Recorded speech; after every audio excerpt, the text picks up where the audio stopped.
Subscribe to our channel by clicking the subscribe button. Click the bell button and enjoy the latest uploads from our channel.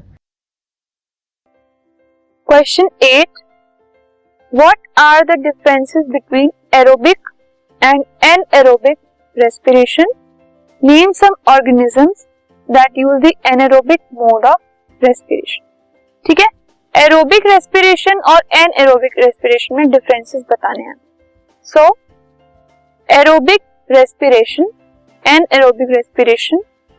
Aerobic respiration जो है वो oxygen की presence में होती है और जो एनाएरोबिक रेस्पिरेशन होती है वो ऑक्सीजन की एब्सेंस में होती है, मतलब जब ऑक्सीजन एब्सेंट हो.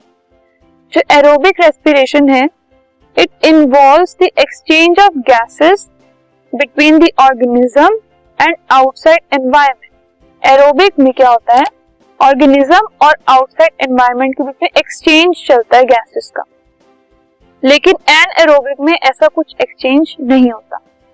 जो एरोबिक है रेस्पिरेशन वो साइटोप्लाज्म और माइटोकॉन्ड्रिया में होती है, लेकिन एनाएरोबिक जो है वो सिर्फ साइटोप्लाज्म में होती है. जो एरोबिक रेस्पिरेशन है उसमें हमेशा कार्बन डाइऑक्साइड एंड वाटर जो है वो रिलीज होता है और एनाएरोबिक में जो एंड प्रोडक्ट्स हैं वो अलग अलग हो सकते हैं. ठीक है, so these are the points of differences between aerobic and anaerobic respiration.